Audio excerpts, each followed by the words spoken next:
లోక్సభ ఎన్నికల ఫలితాలపై తెలంగాణ రాష్ట్రంలోని అన్ని ప్రధాన పార్టీల్లో ఉత్కంఠ నెలకొన్నది. రాష్ట్రంలో ప్రధానంగా ముక్కోనపు పోటీ నెలకొన్నది. రాష్ట్రంలో అధికారంలో ఉన్న కాంగ్రెస్ పార్టీ అత్యధిక స్థానాల్లో అంటే 9 నుంచి 14 సీట్లలో గెలుపుపై ధీమాతో ఉన్నది. కేంద్రంలో అధికారంలో ఉన్న బీజేపీ కూడా డబుల్ డిజిట్ స్థానాల్లో గెలుస్తామని తొలి నుంచి చెబుతున్నది. ప్రతిపక్ష బీఆర్ఎస్ పార్టీ కూడా ఆ రెండు పార్టీలకు తీసిపోని విధంగా మెజార్టీ స్థానాల్లో గెలుస్తామన్న భరోసాతో ఉన్నది. సర్వేలపై ఎన్నికల సంఘం నిషేధం విధించినప్పటికీ కొన్ని సంస్థలు, టీవీ ఛానళ్లు అటు ఇటుగా ఈ అంచనాలు వాస్తవాలా కాదా అన్న విషయం పక్కన పెడితే కాంగ్రెస్ లో బీజేపీ గుబులు పట్టుకున్నది. తమ పార్టీ కంటే బీజేపీకి ఎక్కువ సీట్లు వస్తాయేమోనని ఏదో ఓ మూలన కాంగ్రెస్ నేతల్లో భయం పట్టుకున్నది. కాంగ్రెస్ ఈ 5 నెలల పాలనపై ప్రజల్లో అసంతృప్తి కలిగింది అనడం కంటే సంతృప్తి అయితే కలగలేదు. ముఖ్యంగా యాసంగి పంటలకు సాగునీటి కొరత, పంట దిగుబడులకు తగ్గిన ధరలు, కొనుగోళ్లలో లోపాలపై కొంత వ్యతిరేకత ఉన్నదని రాజకీయ విశ్లేషకులు సైతం చెప్తున్న మాట. ఈ దశలోనే తక్కువ సీట్లు వస్తాయని, బీజేపీకి పెరుగుతాయని అంచనా వేస్తున్నారు. బీఆర్ఎస్ పార్టీకి అనూహ్య విజయాలు దక్కుతాయని కూడా మరికొందరు చెబుతున్నారు. ఈ సమయంలో కాంగ్రెస్ కు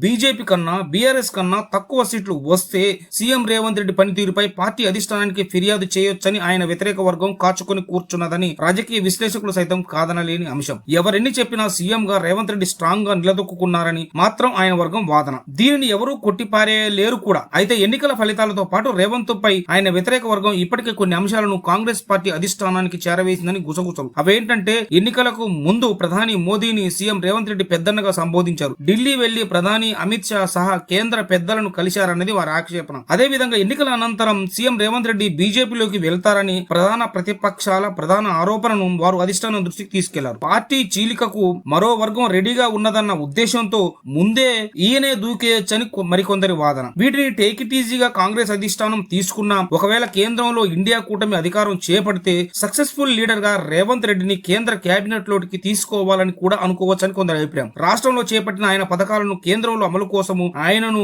కేంద్ర మంత్రిగా తీసుకోవచ్చని వారి వాదన. దక్షిణాది నుంచి బలమైన లీడర్ గా ఆయన ఎంపిక సరైనదేనని భాగస్వామ్య పక్షాలు కాదనలేరని అంచనా. వీటన్నిటిని క్రోడీకరించి కాంగ్రెస్ అధిష్టానం ఒకవేళ తెలంగాణ సీఎం ను మార్చాలని నిర్ణయం తీసుకుంటే ఎవరిని ఆ పదవి వరిస్తుందనేది చర్చనీయాంశం. ఈ దశలో ఎవరికి వారు అంచనాలు వేసుకున్నా అధిష్టానం దృష్టిలో ఇప్పటికే ఎవరో ఒకరు ఉండి ఉంటారని భావిస్తున్నారు. తొలి దశలో రేవంత్ రెడ్డితో పాటు సీఎం పదవికి ఉత్తమ్ కుమార్ రెడ్డి, బట్టి విక్రమార్క పోటీ పడ్డారు. చివరికి రేవంత్ ని ఆ పదవి వరించింది. ఇప్పుడు కూడా వారిద్దరే పోటీ పడవచ్చని విశ్లేషకుల అంచనా. కాంగ్రెస్ అధిష్టానం దృష్టిలో ఉత్తమ్ కుమార్ రెడ్డి ఉన్నట్లు తెలిసింది. అయితే దళిత నేతకు అవకాశం ఇవ్వాల్సి వస్తే మాత్రం మల్లు బట్టి విక్రమార్కకే ఆ ఛాన్స్ దక్కే అవకాశం ఉంటుందని భావన. అయితే కోమటిరెడ్డి వెంకటరెడ్డి, పొంగులేటి శ్రీనివాసరెడ్డి పేర్లను కూడా అధిష్టానం తప్పకుండా పరిశీలిస్తుందని చెప్తున్నారు. అయితే సీఎం రేవంత్ అభిప్రాయాన్ని పరిగణనలోకి తీసుకుంటే మాత్రం క్యాండిడేట్ మారే ఛాన్స్ ఉంటుందని రాజకీయ విశ్లేషకుల అంచనా. రేవంత్ మాత్రం ఉత్తమ్ కుమార్ రెడ్డి, బట్టి విక్రమార్క పేర్లను బలపరచకపోవచ్చని వారి అభిప్రాయం. పొంగులేటిని కూడా సూచించకపోవచ్చని అంటున్నారు. కోమటిరెడ్డి వైపే రేవంత్ మొగ్గు చూపొచ్చని విశ్లేషిస్తున్నారు. లేదా జానారెడ్డి